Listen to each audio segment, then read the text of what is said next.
वो टस से मस नहीं होने वाले। उन्होंने जो कुछ कहा है वो किया है। कल को खुदा न खास्ता अगर हमला होता है आजाद कश्मीर पर, आज अगर हमने अपने नौजवानों को ट्रेन ना किया तो वहां सीसा पिलाई दीवार कौन मदद करेगा। पर गाये बगाए सीज फायर की खिलाफ वर्जी की जाती है कि पूरी दुनिया की तवज्जो सीज फायर की इस खिलाफ वर्जी की तरफ रहे कि पाकिस्तान लाइन ऑफ कंट्रोल पर छेड़छाड़ कर रहा है। देखिए, जब भी हमने कोई ये अंदाज़ा लगाना हो कि कोई काम हो सकता है या नहीं हो सकता, तो बड़ा उसका अच्छा तज्जिया इस तरीके से किया जा सकता है कि तारीख को देख लेते हैं। और तारीख में अगर कहीं आपको ऐसा मिलता है कि भारत ने किसी किस्म के अखलाकी दबाव को कबूल किया है, चाहे वो ह्यूमैनिटेरियन जो मुख्तलिफ ऑर्गेनाइजेशन है उनका हो, या उन्होंने तो यहाँ तक कि यूएन की रेजोल्यूशन जो कि सबसे बड़ी चीज़ है उसका कोई पास रखा है, या कोई और इंसानी हकूक़ का पास रखा है, फिर तो मैं इस बात पे गौर व फिक्र करूँ कि जी इम्कानात क्या हैं। मेरे भाई, इससे 10 गुना ज़्यादा प्रेशर भी आ जाए, वो टस से मस नहीं होने वाले। उन्होंने जो कुछ कहा है वो किया है। या तो आप मुझे कहें ना कि उन्होंने इंतखाबात में जो कहा था वो फिर किया नहीं, उसके बाद जब पुलवामा के हुआ उसके बाद जो उन्होंने कहा वो किया नहीं। जो कुछ उन्होंने कहा है वो किया है। और अब वो ये कह रहे हैं कि हम हमला करेंगे आज़ाद कश्मीर पर, और हम ये कह रहे हैं कि वो तवज्जो हटाने के लिए जो कि कश्मीरियों पर जुल्म कर रहा है उससे तवज्जो हटाने के लिए कर रहा है। तो अब भी अगर हम ना समझे और यही समझते रहे तो फिर काम बहुत ख़राब हो जाएगा। बात यह है कि वो एक ख़ास हिकमत अमली के तहत अपना प्लान टाइमलाइंस के तहत वो चल रहे हैं। वो एक चीज़ होती है सलामी टैक्टिक्स, जिसमें होता है बारीक बारीक छोटे छोटे काम करते आगे चलते जाना। एक न्यू नॉर्मल सिचुएशन वो क्रिएट कर रहा है जिसका हमें वो आदी बना रहा है कि वो हम ये कहते रहे। और वो देखें, एक एटमी ताकत दूसरी एटमी ताकत के शहरियों को शहीद कर रही है, और दूसरी एटमी ताकत जो है वो दुनिया से शिकायत कर रही है। अगर ये सिचुएशन रही तो और दुनिया ने पहले अगर कोई ऐसा काम किया हो तो उसकी कोई नज़ीर मिलती हो तो फिर भी चलो हम कहें कि जी चूँकि दुनिया ने यमन में काम ठीक कर लिया था, क्योंकि दुनिया ने इराक में काम ठीक कर दिया था, सीरिया में काम ठीक कर दिया था, अब उम्मीद है इंशाल्लाह वो कश्मीर में भी काम ठीक कर। किस दुनिया का इंतज़ार कर रहे हैं आप? कौन सी दुनिया ने क्या किया है आज तक, और ख़ासकर मुसलमानों के लिए क्या किया है, फ़लस्तीन के लिए क्या किया है? तो ठीक है, मैं ये नहीं कहता कि हमें अपना डिप्लोमेटिक मनूवर है उसको कोई कमज़ोर करना चाहिए, वो बहुत ज़रूरी होता है। लेकिन अगर कोई आप मोदी के रवैये में या हिंदुस्तान के रवैये में कोई तब्दीली लाना चाहते हैं तो जो कुछ करना है पाकिस्तान को करना है। बाकी आप चाहे आसमान की तरफ देखते रहें या ज़मीन की तरफ देखते रहें। ओआईसी को खत लिखा वज़ीर खारजा ने, उससे पहले भी आप दुनिया की बात कर रहे हैं, हम तो सर मुस्लिम दुनिया को भी देखते हैं, उन्होंने भी कश्मीर के हवाले से उतनी खुलकर नहीं बात की है। तो हमारी तो अपनी ओआईसी शायद उतनी खामोश है कि वो कोई बात करना नहीं चाहती है, तो फिर हम बाकी दुनिया को क्या कह सकते हैं? जी देखिए, ये तो अगर हम ये गुफ्तगू को आगे बढ़ाएंगे तो हम सिर्फ बात कर रहे हैं डिप्लोमेटिक वर्चर्स की, डिप्लोमेटिक एक्शंस की। मैं चूंकि और बातें भी कर रहा हूँ तो, और आप चूंकि पूछ रहे हैं कि और हम क्या करें, तो मैं आपको बताता हूँ कि 4 शोबे हैं जहां हमें कुछ करना चाहिए। एक में हम कर रहे हैं जो कि डिप्लोमेसी है, और उसमें ये भी शामिल है जो आप बात कर रहे हैं। दूसरा है पॉलिटिकल। उन्होंने एक तब्दीली लेकर आए हैं, वहाँ का स्टेटस चेंज किया है। हमने अभी तक कोई ऐसा पॉलिटिकल वर्चर नहीं किया उसको बैलेंस आउट करने के लिए। मैं गिनवाता हूँ कि आप क्या कर सकते हैं। नंबर 1, आपको शिमला माहदे को तनसीख कर देना चाहिए, मनसूख कर दें, इसलिए कि उन्होंने अमली तौर पर उसको मनसूख कर दिया ताकि एक चीज़ तो हो। नंबर 2, आपको गवर्नमेंट इन एग्जाइल बनानी चाहिए, मकबूजा कश्मीर की जो रिप्रेजेंटेटिव हो, ताकि एक दबाव चाहे वो किसी यूरोप मुल्क में बनाए या जहां भी आप मुनासिब समझते हैं। नंबर 3, आपको जाना चाहिए अक़वाम मुत्तहिदा के पास, उनको कहेंगे कि पार्शल प्लेबिसाइट के जितना आज़ाद कश्मीर पाकिस्तान के ज़ेरे इंतज़ाम है उसमें आप प्लेबिसाइट करवा के देख लें कि लोग क्या चाहते हैं, और हम अपनी फ़ौज को एक बैरकों में ले जाएंगे, किसी तरीके से भी ले जाएंगे, अपने इंतजाम के तहत वो कर लें। ये बहुत बड़े इकदाम होंगे पोलिटिकल। उसके बाद हमें कानूनी इकदाम करने हैं। हमें फोल्डर बनाना चाहिए। जो लगारी साहब जो बातचीत कर रहे हैं, जो जुल्म सितम है, जुबानी बार बार कहना जी उन्होंने ये कर दिया वो कर दिया, बाकायदा आप डॉक्यूमेंट करें, एक फोल्डर बनाएं और तमाम मुल्कों को भेजें और अक़वाम मुत्तहिदा को भेजें, ह्यूमैनिटेरियन वालों को उनको भेजें। वहाँ पर एक काबिज़ फ़ौज है, और काबिज़ फ़ौज की मौजूदगी में अक़वाम मुत्तहिदा की करारदादें हैं कि बाकी मुल्क जो हैं उनकी मदद कर सकते हैं, जो वहाँ के मैसूर अक़वाम है, कौम है। वो हमने उस बात को बढ़ाया नहीं है। हमने नहीं कहा दूसरे मुल्कों को कि आके मदद करें जाके अक़वाम मुत्तहिदा के उसके मुतालिक।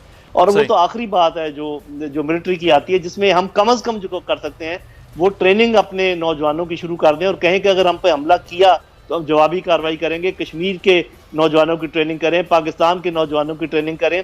और फिर ये है कि जब हम कहते हैं कि हमने मुंह तोड़ जवाब दिया है, तो मैं डिटेल में नहीं जाता, लेकिन इतना मैं जानता हूँ, फौजी हूँ, कि मुंह तोड़ जवाब जब दिया जाता है तो फिर अगले दिन दोबारा फायरिंग नहीं होती। सही, ये बहुत बड़ी बात जनरल साहब आपने की है कि अगले दिन फिर फायरिंग नहीं होनी चाहिए। लेकिन एक चीज़ है सर, यहाँ सवाल आपने कि ट्रेनिंग के हवाले से, हमारे तो पहले ट्रेनिंग के आज से 9/11 के पहले से कुछ ऐसे मंजर थे, उसको आज तक दुनिया में दिखाया बताया जाता है कि पाकिस्तान जो है वो दहशतगर्दी में मुलव्विस है। वो और बात थी, वो बाकायदा ट्रेनिंग की बात नहीं थी, वो तो दहशतगर्दों की ट्रेनिंग की बात थी। आप बाकायदा इंडक्ट करें, नौजवानों को कहें कि हम ये टास्क फोर्स बना रहे हैं, कश्मीर के सिलसिले में अगर अटैक हुआ तो उसकी हम ये आप कहें ये बात, और उसके बाद उनकी ट्रेनिंग करें। और ऐसी की तैसी दुनिया की, अगर पहले दुनिया ने आपके साथ किया क्या है, कौन सी भलाई की है कि आप दुनिया का मुंह देखने के लिए बैठे हुए हैं। अपना दुनिया के जरूर आप उनको खुश रखें, कोशिश करते रहें, काम वो करें जो आपके इंटरेस्ट में है। कल को खुदा न खास्ता अगर हमला होता है आज़ाद कश्मीर पर, आज अगर हमने अपने नौजवानों को ट्रेन ना किया तो वहाँ सीसा पिलाई दीवार कौन मदद करेगा हमारी फौज की। वो 9 लाख फौज वो उधर अगर वो लेकर आए हुए हैं और हमारी टोटल फौज अगर 5 लाख है तो आपको पता होना चाहिए कि फिर रेशियोज क्या हैं फौजों की। तो उसके लिए थोड़ा सा आपको सोच समझ कर ये सारे काम करने पड़ते हैं। तो ये 4 शोबे मैंने आपको गिनवाए हैं, हम सिर्फ एक शोबे में चक्कर काट रहे हैं और बाकी 3 शोबे हमने छोड़े हुए हैं। बिल्कुल, तो फिर इसका मतलब है लगारी साहब के हुकूमत सिर्फ और ज़बानी जमा खर्च की बात है, एक ख़त लिख दिया, 2 बयान जारी कर दिए, 3 ट्वीट्स कर ली, 1 या 2 मुल्कों के लोगों से फ़ोन पर रब्ता कर लिया, बस यहाँ से आगे तो हम नहीं जा रहे हैं। फिर जनरल साहब भी ये बात कर रहे हैं कि एक शोबा है उसमें भी शायद पूरी तरह से नहीं चल रहे। नहीं, वो भी नहीं कर रहे ना, वो भी नहीं पूरे तौर पर कर रहे। उसमें वो सलीके से काम कर सकते थे, सलीके से काम नहीं किया। जनरल साहब बिल्कुल ठीक कह रहे हैं कि भाई जब एक मुआहदे ने नहीं डिलीवर किया है और वो 72 में मुआहदा होता है, 73 में मुआहदा होता है और वो मुआहदा आपका डिलीवर नहीं करता है अप टू 2020, इतनी मुद्दत गुजर जाने के बाद भी अगर पूरे 48 साल गुजर जाने पर भी वो डिलीवर नहीं कर रहा है तो फिर आप उसके मुआहदे को क्या करेंगे, अपने सीने से लगा कर रखेंगे? नहीं भाई, आप ख़त्म करने का ऐलान करें, यकतरफा तौर पर ख़त्म करने का ऐलान करें कि भाई नहीं है, हम उस पोजीशन पर जा रहे हैं जिस पोजीशन पर हम 1972 में थे, 1972-73 की पोजीशन पर हम वापस जा रहे हैं। और हम इसको कंट्रोल लाइन नहीं कह रहे हैं, हम इसको सीज फायर लाइन कह रहे हैं और ये जंग बंदी लाइन है। हम इससे आगे बढ़ेंगे और हम इसके आगे बढ़कर कोई भी कार्रवाई कर सकते हैं और उस वक्त हमारी पोजीशन चेंज हो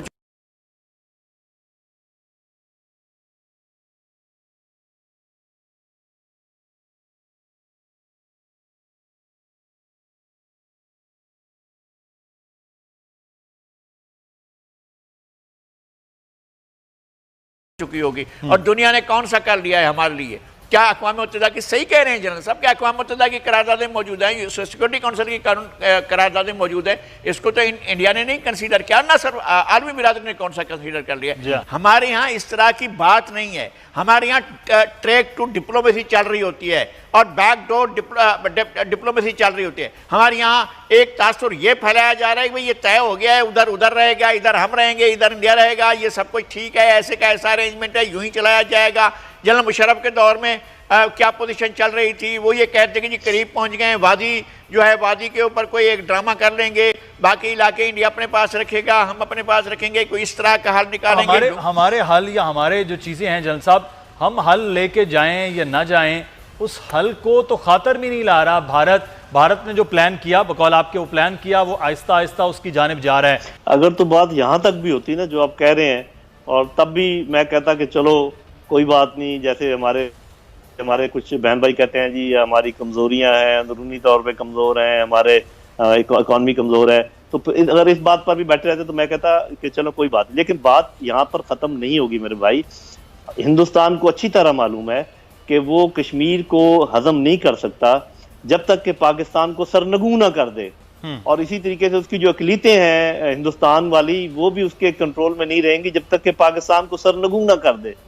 तो पाकिस्तान को सरनगू करना उसके एजेंडे में बिल्कुल टॉप प्रायोरिटी में होगा।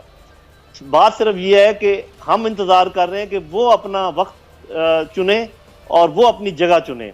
हालांकि होना ये चाहिए, स्ट्रैटेजी ये कहती है कि जब आपको यकीन हो जाए कि दुश्मन ने कोई एक काम करना है तो फिर उसको अपना वक्त ना चुनने दें और अपनी कंडीशंस पे वो काम ना करने दें। तो एक तो ये बात समझने की हमारी लीडरशिप की, मैं आपको बार बार कह रहा हूं कि वो इंतजार कर रहे हैं, राफेल जहाज आ जाने दीजिए, S-400 का जो एंटी बैलिस्टिक मिसाइल निज़ाम है वो लग लेने दीजिए, उसके बाद जो उनके चंद एक नेवल की चीजें आनी है वो आ जाने दीजिए, वो डेफिनेटली आएगा आपके लिए, और वो आएगा आज़ाद कश्मीर के लिए। और उस वक्त आप कहेंगे अच्छा जी अब हम आस्तीने चढ़ा के आप जंग करते हैं। अच्छा, आपका इसका मतलब ये है कि आप जंग के लिए तैयार तो हैं, लेकिन आप इंतजार कर रहे हैं उस वक्त का जो उसको सूट करता है। अगर आपकी इंटेलिजेंस कह रही है, अगर आपकी असेसमेंट कह रही है कि अल्टीमेटली उसने आपके ऊपर चढ़ाई करनी है, तो आप किस बात का इंतजार कर रहे हैं? आप उसके प्लान को अपसेट करें। एक और सवाल पूछा जाता है कि जी ये दुनिया क्यों तवज्जो नहीं देती? दुनिया को जब ये मालूम हो रहा है कि एक न्यूक्लियर पावर अग्रेसिव रोल में है और दूसरी न्यूक्लियर पावर कहती है कि हम अपना दिफा करेंगे, तो दुनिया को कोई फिक्र नहीं है।